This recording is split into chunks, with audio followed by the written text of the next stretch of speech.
Cez toalety sa do čističiek dostáva takmer všetko. Ľudia splachujú aj predmety, na ktorých je upozornenie, že do záchodov nepatria. V mechanickej časti sú hrablice, ktoré vlastne tento odpad zachytávajú a jednoducho vieme ho bez problémov z tých spláškov dostať von. Voda prečistená od hrubej špiny, no zatiaľ plná spláškov prechádza mnohými zariadeniami, ktoré nečistoty postupne oddeľujú a filtrujú.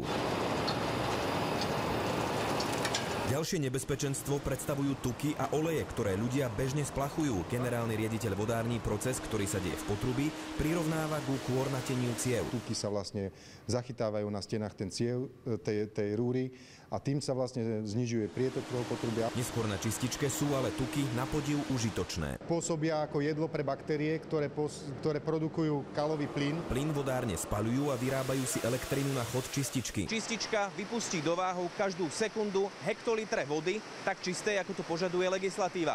Ani vodári však nedokážu z vody vyčistiť hormóny, antibiotika či anabolické steroidy. A to sú vlastne látky, ktoré sa z organizmu odborávajú močou a stolicou. Dôsledky na životné prostredie sa prejavia až po nejakom dlhšom čase, ale už teraz zisťujeme, že niektoré živočichy menia svoje pohlavie, napríklad ryby alebo obojživelníky. Odborníci dvíhajú varovný prst, zatiaľ nevedia predvídať priamy vplyv na ľudské zdravie, no majú za to, že tam môže tkvieť nárast alergií, ale aj odolnosti voči liekom. Sa môžu dostávať do potravinového reťazca aj do obehu, aj do potravy človeka. Je to však celosvetový problém a vedci teraz hľadajú spôsoby, ako vodu dezinfikovať či obmedziť spotrebu liečiv.